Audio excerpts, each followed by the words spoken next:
Hello, everybody, and thank you for tuning in to the Liberty Report. With us today, we have Chris Rossini, our co-host. Chris, good to have you with us today. Great to be with you again, Dr. Paul.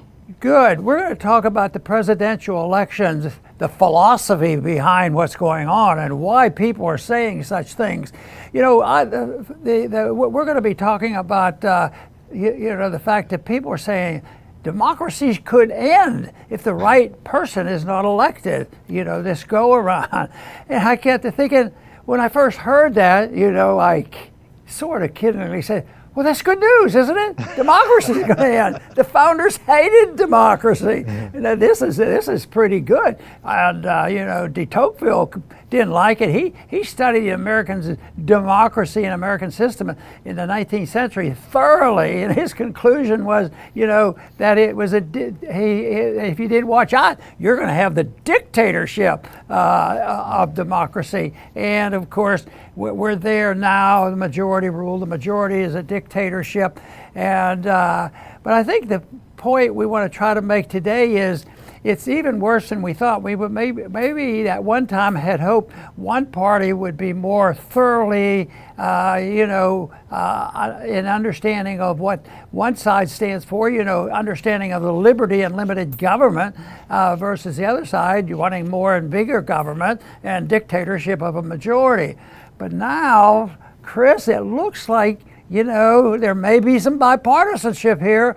We have to be careful. Everybody likes bipartisanship, except the people that watches this station, most likely. Bipartisanship sometimes is a sellout on both sides. But anyway, I think that this tells us a lot about it, because both parties now, leaders in the party, are saying, well, if so-and-so gets elected, it'll be the end of this wonderful system of democracy. But the other side says the same thing. So, boy, I guess maybe that's why the voters are so confused and not know what to do.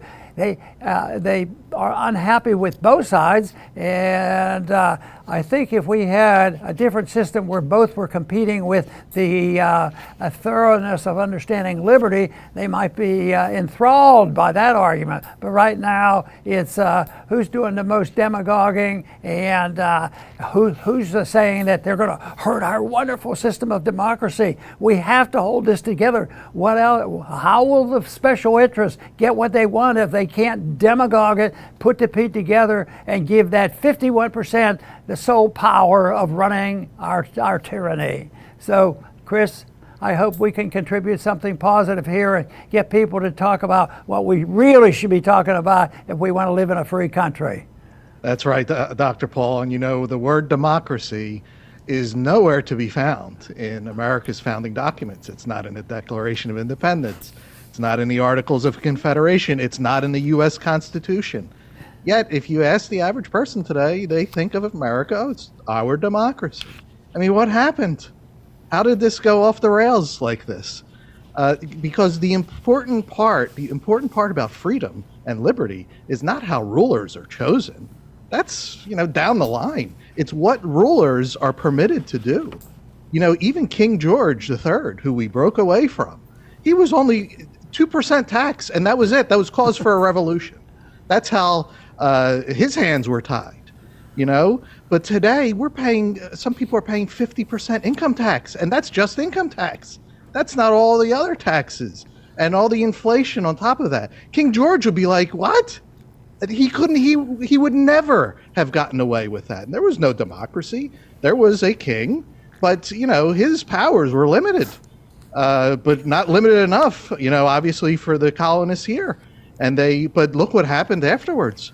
So democracy today is the government can do whatever it wants as long as it convinces you that the majority is for it. And that's what all propaganda is all about. They're always showing, yes, 70% of Americans think this, 60% think this, and it's always what the government, should not be doing.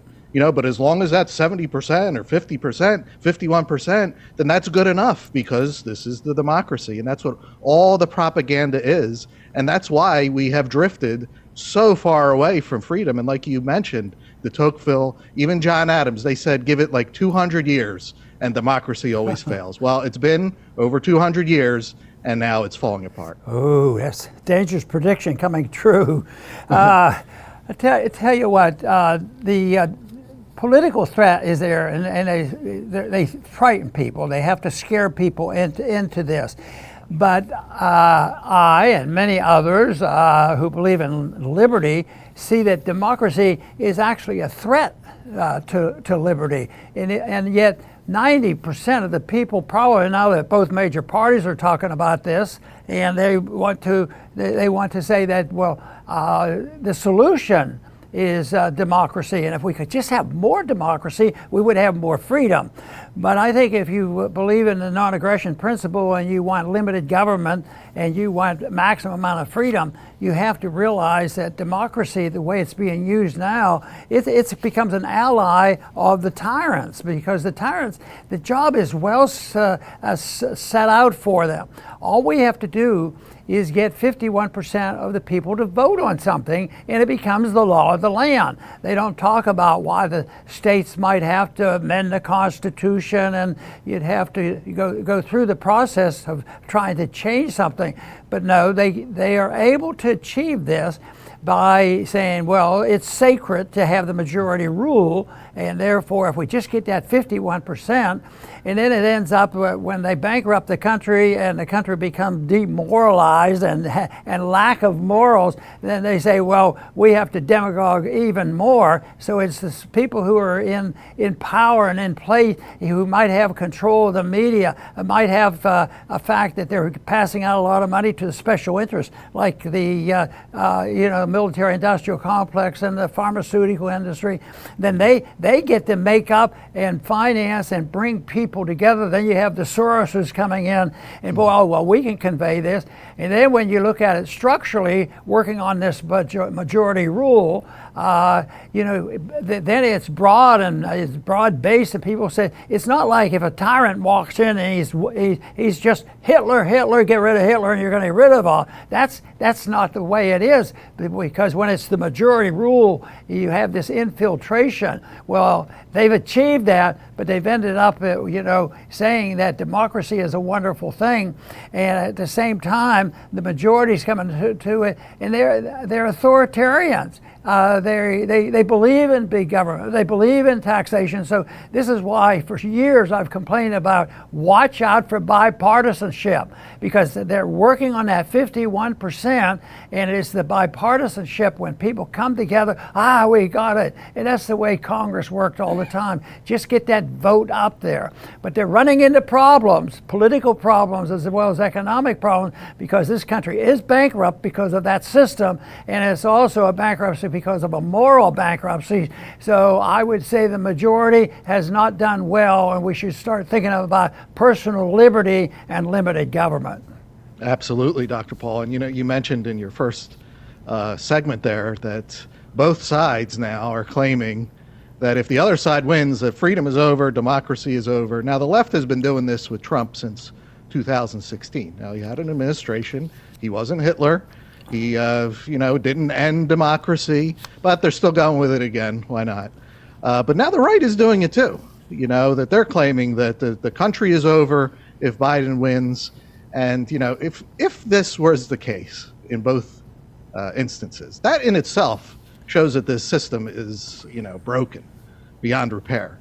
And Trump wanting to end democracy also is illogical. If he wins for the second time, and many people would say the third time, what would he have against democracy? He's obviously very good at it if he keeps winning. So him ending elections is, but when you're talking emotions with the left, it goes right over their head. They don't care about that. And Biden, same thing. If he wins, the country is not over. Obviously, it won't get better, but I don't know if it would get better in either case, because the president should not be this important. We should not care about a vote this much. It means that they are way too powerful, or at least the government is too powerful, because cases can be made that even the president doesn't run things. I mean, look at how many times the president will say something and then their underlings will come out and say, oh, no, we're not doing that. So they get overruled. But even Trump in his first administration, government didn't shrink. Government grew like a weed, spending and debt.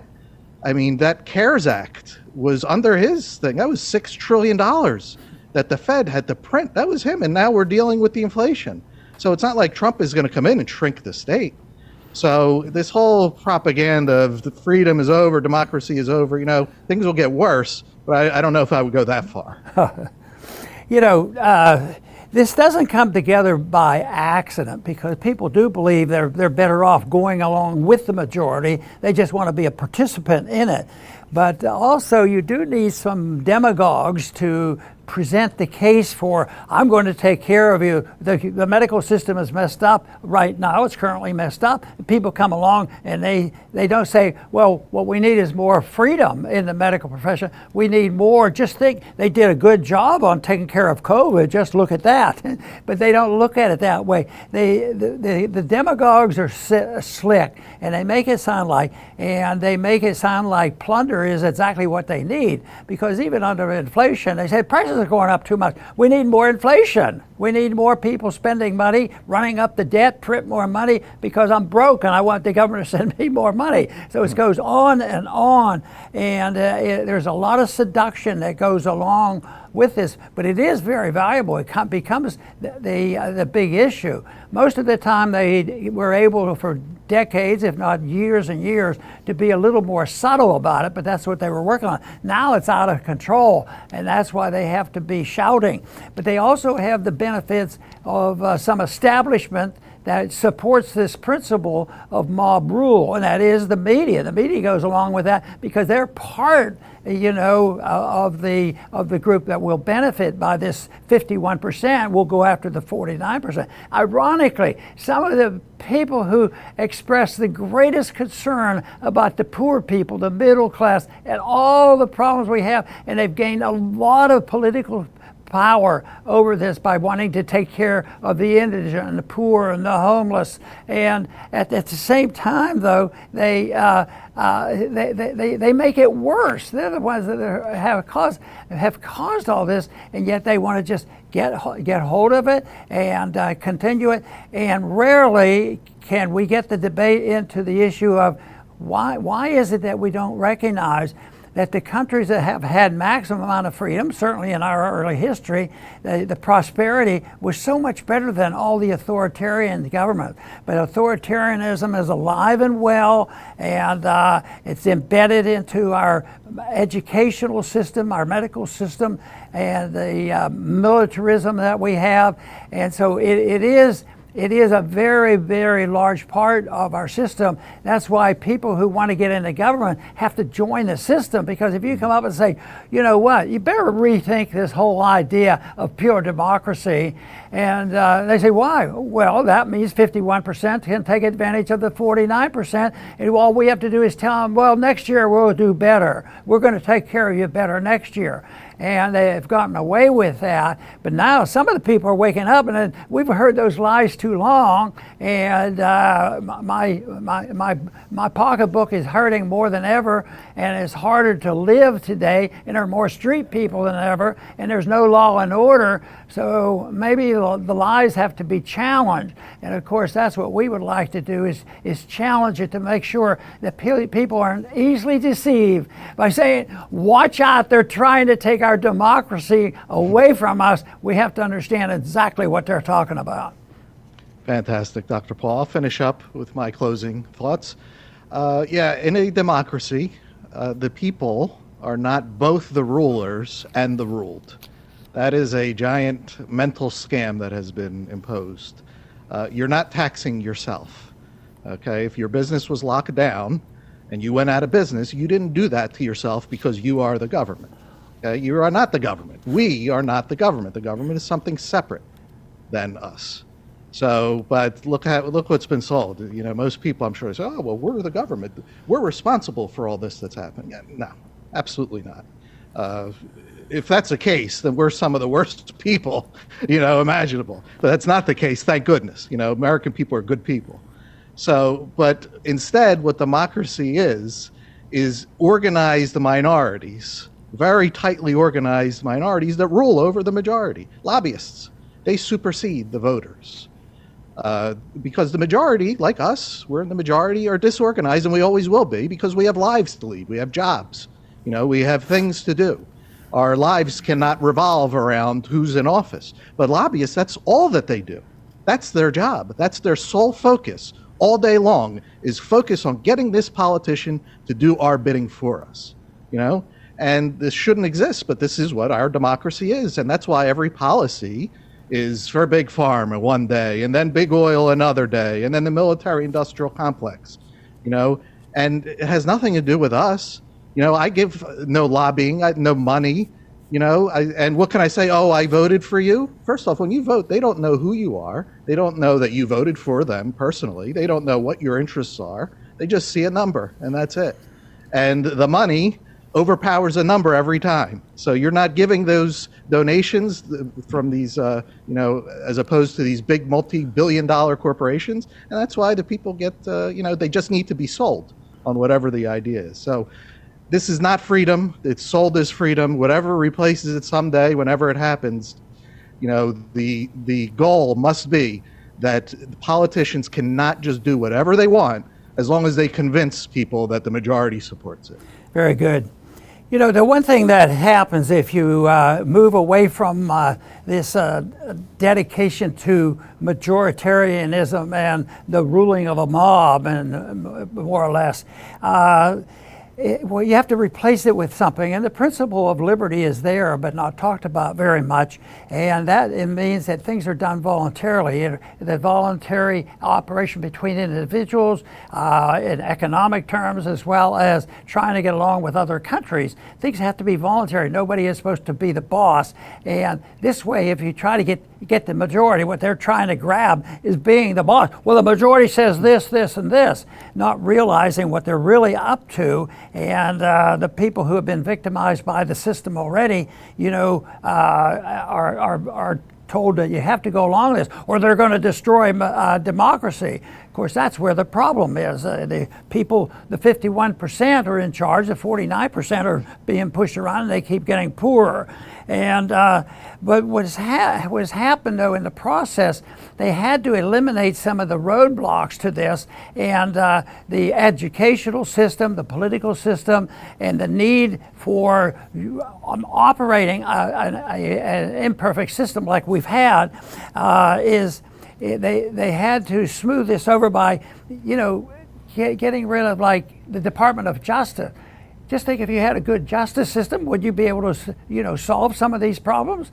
But most Americans now don't even believe in the Department of Justice. How about the FBI? How much respect do the FBI get? And they deserve very little. And they're supposed to help, you know, help provide for this order. But it's actually being used against us because, you know, whether it's in elections or whatever, the Department of Justice, the FBI, and for years now, I have mentioned and talked about, you know, in a republic and under the Constitution, where do we get all the authority for this? Chris mentioned, well, they don't even mention democracy in the Constitution, but they don't mention the FBI in the Constitution either. They don't. Well, that's a national police force. They don't mention, you know, the CIA and the various things go on, and the control of our universities, because that's where the real control comes from. Because one thing I noticed when I was in Washington, because I studied some economics in college, I was very interested in it, but it was only later on that I came across, because it was too confusing to me, I came across Austrian economics. I said, this is different. This is different. And it's very rare to find, more now than it was back then. But the main universities, especially since they get government money, you can't do that. Do you have any big major universities that teach that the Federal Reserve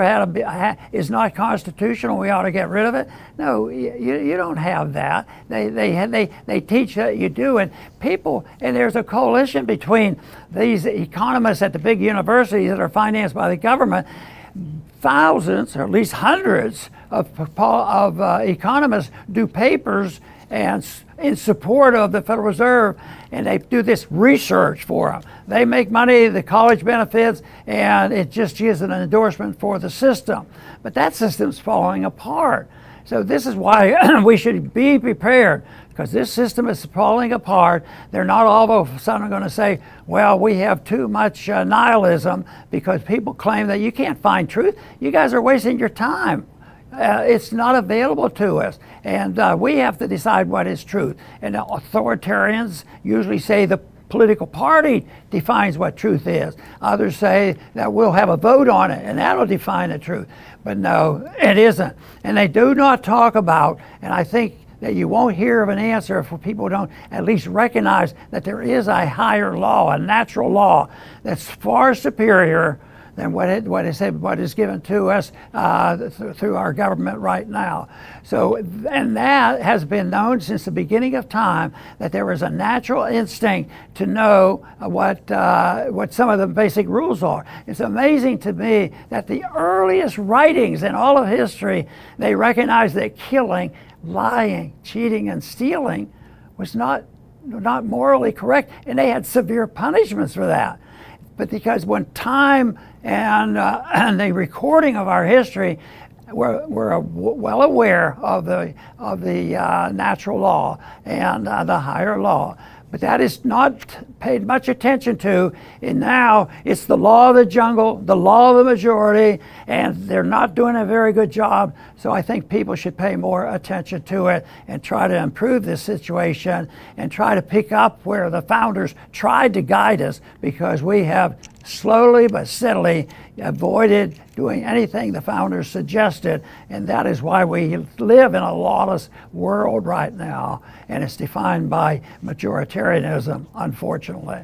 So I do promote the cause of liberty, and I believe that there's room for everybody to participate in it. I think that the numbers who truly understand this and believe it, the numbers are growing, but right now the number of people suffering from the old system are getting very, very nervous, because they don't know how we're going to pull out of this until we understand what the cause of liberty is all about. I want to thank everybody for tuning in today to the Liberty Report. Please come back soon.